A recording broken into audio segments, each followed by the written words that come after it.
Gold एक ऐसी चीज है कि जिसे पहनने पर आपका रुतबा और आपकी शान ऑटोमेटिकली बढ़ जाती है और इसका सबसे मेन रीजन तो इसका प्राइस है। अगर बंदे के पास फूटी कौड़ी भी ना हो और बदन में सोना चमक रहा हो तो समझ जाइए कि वो लखपति इंसान है। तो दोस्तों, आपने ये बात तो जरूर से ही सोची होगी कि आखिर सोने को जमीन के अंदर से कैसे निकाला जाता है और इसे पहनने लायक ज्वेलरीज में किस तरह से कन्वर्ट करा जाता है। तो दोस्तों, वीडियो को एंड तक जरूर देखिएगा क्योंकि आज की हमारी ये वीडियो बहुत ही ज्यादा मजेदार होने वाली है। और आगे बढ़ने से पहले सब्सक्राइब करें MDTV इन्फो को लेटेस्ट वीडियो सबसे पहले देखने के लिए। दोस्तों, जिस चीज को हम इस्तेमाल करते हैं उसके बारे में हमें थोड़ी बहुत नॉलेज तो होनी ही चाहिए। जैसा कि हम सोने की बात कर रहे हैं तो हमारे मन में सबसे पहला सवाल यही आता है कि आखिरकार ये सोना आता कहाँ से है। मैं आपकी जानकारी के लिए ये बता दूं कि सोना या तो जमीन से माइनिंग कर या फिर पहाड़ों के बीच से खुदाई कर निकाला जाता है और तो और बहती नदियों के कंकड़ पत्थरों में भी सोना मौजूद होता है। ये हमारी धरती पर कहीं पर भी मौजूद हो सकता है। पर दोस्तों, ये गोल्ड कहीं बिल्कुल रेयर और कहीं बहुत ही ज्यादा अमाउंट में अवेलेबल होता है। अब आप देख रहे हैं दुनिया का सबसे बड़ा गोल्ड मैन्युफैक्चरिंग प्लांट। ये प्लांट कहीं और नहीं बल्कि अफ्रीका में स्थित है। यहाँ पर सबसे पहले सोने के टुकड़ों को छोटे छोटे दानों में कन्वर्ट करा जाता है। फिर उन टुकड़ों को HCl यानी हाइड्रोक्लोरिक एसिड से अच्छी तरह से धोया जाता है। उसके बाद इन सभी छोटे छोटे टुकड़ों को एक जगह पर इकट्ठा कर लिया जाता है। और दोस्तों, अगर हम सोने की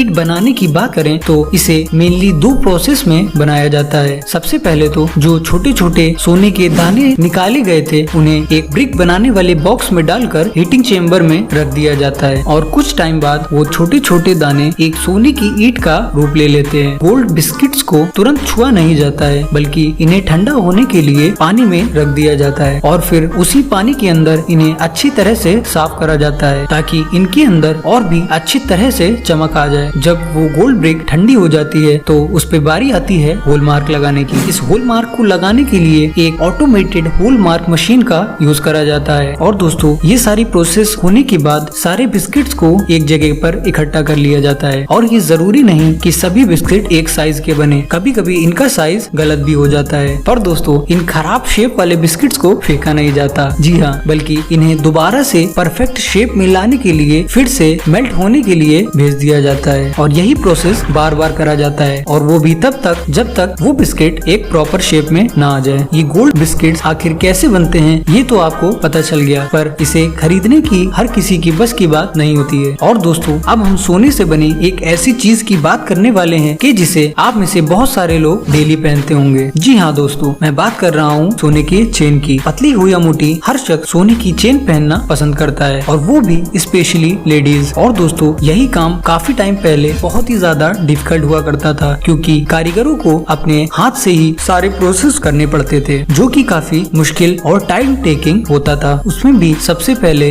गोल्ड को पिघलाकर एक रॉड की शेप में बना लिया जाता था और फिर इसे रोलर के बीच से बार बार निकालकर एक पतले वायर के रूप में कन्वर्ट कर लिया जाता था। और उसके बाद एक डाई मशीन की मदद से उन वायर्स को छोटे छोटे पतले तारों में कन्वर्ट करा जाता था और उसके बाद कॉइल को गोल गोल लपेट कर एक स्प्रिंग की शेप में डाल दिया जाता था और फिर एक धारदार ब्लेड का यूज करके कुछ इस तरह से कॉइल को बीच से काट दिया जाता था। अब काटने के बाद ये एक रिंग की शेप में हो गए हैं और अब इन रिंग्स को आपस में एक एक करके जोड़ दिया जाता है और साथ ही साथ इन्हें एक एक रिंग के जॉइंट को पक्का करना पड़ता था। अब दोस्तों, आप समझ ही सकते होंगे कि पहले के टाइम पे एक चेन बनाने के लिए कारीगरों को कितनी ज्यादा मेहनत करनी पड़ती थी। अब दोस्तों, जिस तरह से टेक्नोलॉजी धीरे धीरे बढ़ती जा रही है वैसे ही नई आधुनिक मशीनों के द्वारा घंटों का काम मिनटों में हो जाता है। तभी दोस्तों, चेन के रिंग्स को बनाने का काम और उनके जॉइंट्स को पक्का करने का काम पूरा ही मशीन्स के द्वारा करा जाता है जो कि बहुत ही आराम से हो जाता है। और जितना वक्त पहले के कारीगरों को एक चेन बनाने में लगता था उससे कई गुना तेज और एक्यूरेट ये मशीनें काम करती हैं, जैसा कि आप इस वीडियो में देख ही रहे होंगे। तो दोस्तों, देखा आपने किस तरह से ये मशीन छोटे छोटे पतले तारों को मोड़कर एक चेन का रूप दे रही है और ये सब इतनी ज्यादा परफेक्ट तरीके से होता है कि इसे देखने में मजा ही आ जाए। पर दोस्तों, यहीं पर इसकी एंडिंग नहीं होती है। जब मशीन पूरी तरह से चेन को बना लेती है बल्कि वर्कर्स इनको प्रॉपर तरीके से चेक करते हैं कि कहीं किसी चेन में कोई गड़बड़ तो नहीं है, क्योंकि यहाँ बात है सोने की। अगर चेन में हल्की सी भी गड़बड़ी होती है तो उसे दोबारा से मैन्युफैक्चरिंग के लिए भेज दिया जाता है क्योंकि इससे मैन्युफैक्चरिंग कंपनी को काफी ज्यादा लॉस हो सकता है। इसलिए वो चेन को दोबारा से मैन्युफैक्चर होने में भेज देते हैं। अब दोस्तों आपने ये तो देख लिया कि आखिरकार सोने की चेन किस तरह से बनाई जाती है, पर मैं बात करूं नेकलेस और अदर ज्वेलरीज की जिसमें काफी ज्यादा नक्काशी होती है, तो उन ज्वेलरीज को आखिर किस तरह से बनाया जाता है, चलिए देखते हैं। दोस्तों चैन बनाने की तरह इसमें किसी मशीन का यूज नहीं करा जाता है, बल्कि हार बनाने के लिए हाथों की कारीगरी ही काम आती है, क्योंकि इसमें काफी बारीक और छोटी छोटी चीजें होती हैं और जिसे कर पाना मशीन के बस की बात नहीं। दोस्तों सोने का हार बनाने से पहले वर्कर्स उसमें लगने वाले छोटे छोटे मटेरियल को